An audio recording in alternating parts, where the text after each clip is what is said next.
अगर आपको यह वीडियो पसंद आती है तो इसे लाइक और शेयर करना ना भूलें और चैनल को भी सब्सक्राइब करें। एक शहर से लगी हुई पहाड़ियों पर एक पुजारी रहते थे। एक दिन उन्हें विचार आया कि पहाड़ी से गिरे हुए पत्थरों को धार्मिक स्थल का रूप दे दिया जाए। इसे कार्य रूप में परिणित करने के लिए उन्होंने एक पत्थर को तराश कर मूर्ति का रूप दे दिया और आसपास के गांवों में मूर्ति के स्वयं प्रकट होने का प्रचार प्रसार करवा दिया। इससे ग्रामीण श्रद्धालु जन वहां पर दर्शन करने आने लगे। इस प्रकार बातों बातों में ही इसकी चर्चा शहर भर में होने लगी कि एक धार्मिक स्थान का उद्गम हुआ है। इस प्रकार मंदिर में दर्शन के लिए लोगों की भारी भीड़ आने लगी। वे वहां पर मन्नतें मांगने लगे। अब श्रद्धालु जनों द्वारा चढ़ाई गई धनराशि से पुजारी जी की तिजोरी भरने लगी और उनका जीवन विलासिताओं से परिपूर्ण हो गया।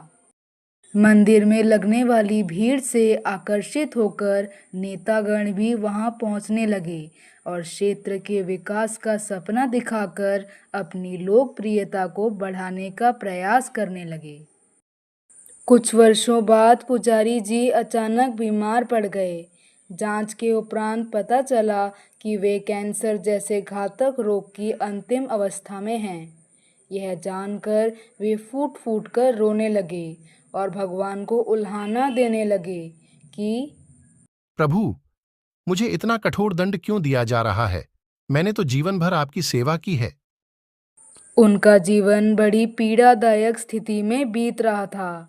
एक रात अचानक ही उन्होंने स्वप्न देखा कि प्रभु उनसे कह रहे हैं कि तुम किस बात की उलाहना दे रहे हो, याद करो।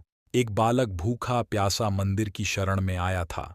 अपने उदर पूर्ति के लिए विनम्रतापूर्वक 2 रोटी मांग रहा था, परंतु तुमने उसकी एक न सुनी और उसे दुत्कार कर भगा दिया।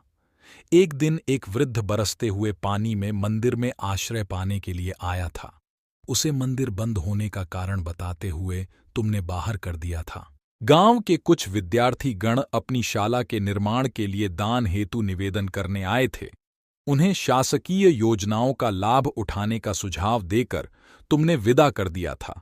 मंदिर में प्रतिदिन जो दान आता है उसे जनहित में खर्च न करके, यह जानते हुए भी कि यह जनता का धन है, तुम अपनी तिजोरी में रख लेते हो। तुमने एक विधवा महिला के अकेलेपन का फायदा उठाकर उसे अपनी इच्छा पूर्ति का साधन बनाकर उसका शोषण किया और बदनामी का भय दिखाकर उसे चुप रहने पर मजबूर किया। तुम्हारे इतने दुष्कर्मों के बाद तुम्हें मुझे उलाहना देने का क्या अधिकार है? तुम्हारा कर्म कभी भी मानवता के अनुकूल नहीं रहे। जीवन में हर व्यक्ति को उसका कर्म फल भोगना ही पड़ता है। इन्हीं गलतियों के कारण तुम्हें इसका दंड भोगना ही पड़ेगा। पुजारी जी की आंखें अचानक ही खुल गई और स्वप्न में देखे गए दृश्य मानो यथार्थ में उनकी आंखों के सामने घूमने लगे और पश्चाताप के कारण उनके नेत्रों से अविरल अश्रुधारा बहने लगी।